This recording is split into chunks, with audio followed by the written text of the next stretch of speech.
Salam sejahtera semua, saya Nadia. Hari ini kita akan belajar tentang osiloskop sinar katod. Kita bermula dengan mengenali proses pancaran termion. Permukaan sesuatu logam mempunyai banyak elektron-elektron yang bebas. Pada suhu bilik, elektron-elektron ini terikat pada logam kerana tidak mempunyai tenaga kinetik yang mencukupi untuk membebaskan diri.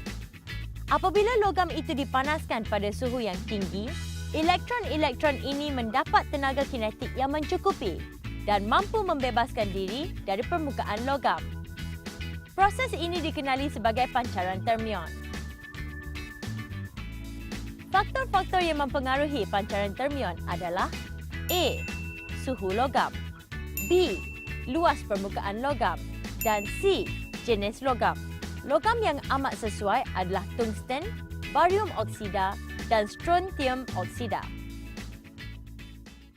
Proses pancaran termion ini dapat dipercepatkan apabila logam atau filamen dipanaskan dalam tiub vakum.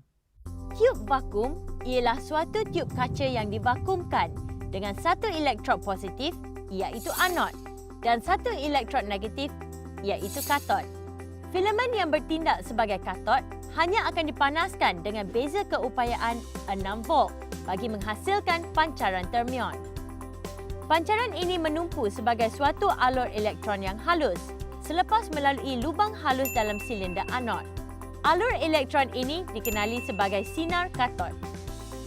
Apabila sinar katod menghentam skrin pendar fluor, tumpuk cahaya terhasil disebabkan tenaga kinetik elektron bertukar kepada tenaga cahaya. Osiloskop sinar katod digunakan dalam bidang sains, perubatan, kejuruteraan, telekomunikasi dan industri. Mari kita lihat struktur dan prinsip kerja osiloskop sinar katod ini. Osiloskop sinar katod (OSK) ialah alat pengukur dan penguji gelombang yang terhasil oleh pelbagai isyarat elektronik. Tiga bahagian utama yang terdapat pada OSK adalah senapang elektron, sistem pemesongan, skrin pendar fluor, senapang elektron, filamen pemanas, memanaskan katod, katod, memancarkan elektron, grid kawalan, mengawal bilangan elektron, anod memfokus, menumpukan alur elektron pada skrin, anod memecut, memecut alur elektron, sistem pemesongan. Plat Y berfungsi mengawal pesongan alur elektron secara menegak, iaitu ke atas atau ke bawah.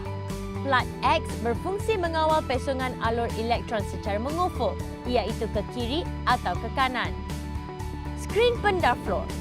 Tenaga kinetik elektron setengah MV kuasa 2 ditukar kepada keupayaan elektrik EV apabila ia memecut di antara katod dan anod. Seterusnya bertukar kepada tenaga cahaya dan haba apabila alur elektron menghentam skrin. Oleh itu, halaju maksimum elektron dapat dikira. Sekarang, kita lihat bagaimana osiloskop sinar katod berfungsi sebagai pengukur voltmeter AU, AT dan penyukat selam masa singkat. Beberapa tombol kawalan utama ialah anjakan X, menggerakkan tumpuk secara mengufuk. Anjakan Y, menggerakkan tumpuk secara mencancang. Input Y, dua terminal yang dipasang dengan beza keupayaan menghasilkan tumpuk secara tegak. Skala gandaan unit, volt per sentimeter. Kawalan dasar masa, tumpuk elektron bergerak merentasi skrin. Skala gandaan unit, saat per sentimeter. Fungsi pertama ialah mengukur beza keupayaan arus terus. Sebagai contoh, voltan arus terus dilaraskan pada 2 volt tetapi dasar masa dimatikan. Oleh itu, beza keupayaan arus terus dihitung dengan 3 cm iaitu anjakan dari paksi utama darab 2 volt per sentimeter dan nilainya ialah 6 volt.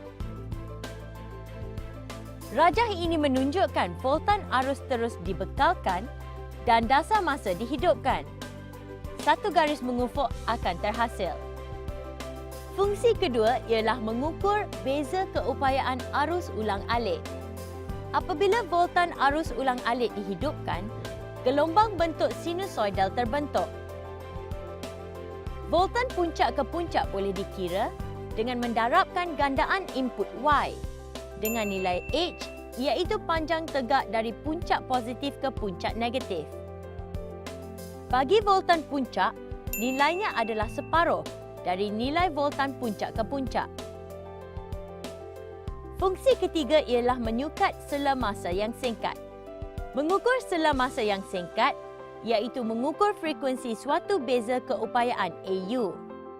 Jarak D dalam unit sentimeter adalah selang masa antara dua bunyi tepukan yang dihasilkan. Oleh itu, selang masa tersebut dikira dengan D darab 0.05 saat. Sekarang, mari kita cuba menjawab beberapa soalan. Soalan 1.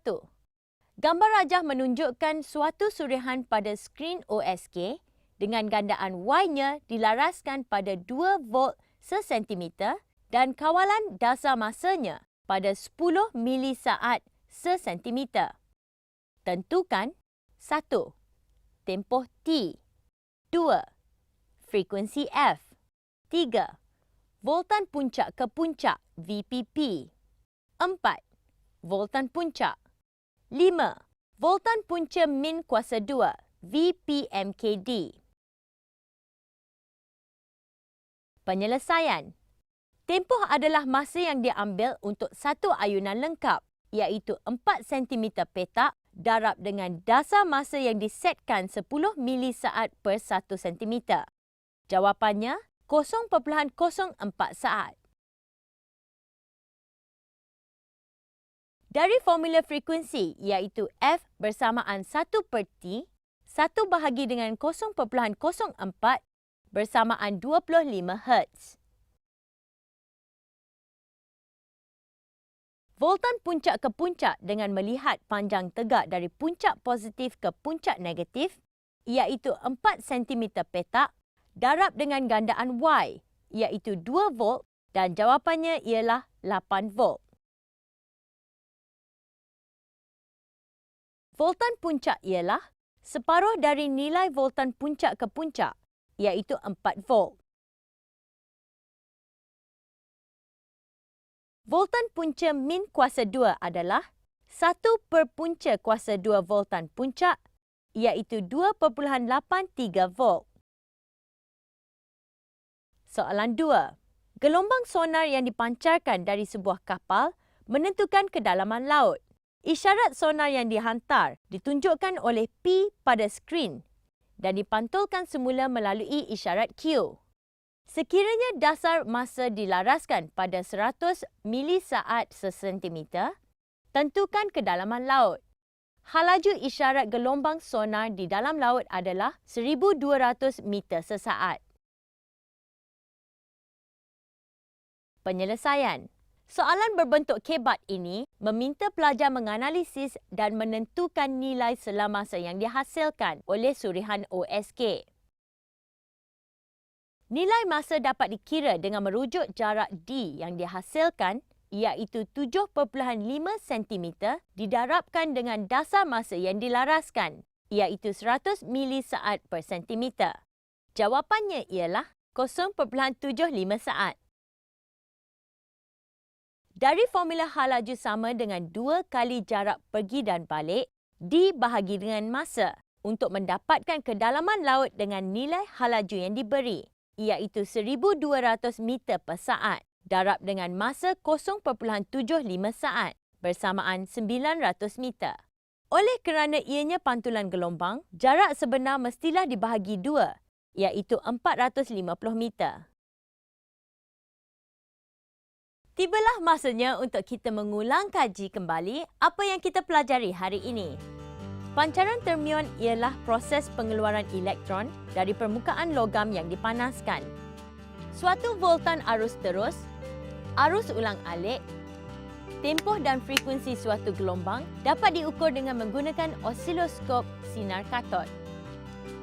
Dengan itu, sekian sahaja dari saya, Nadia. Jumpa lagi dalam sesi yang lain.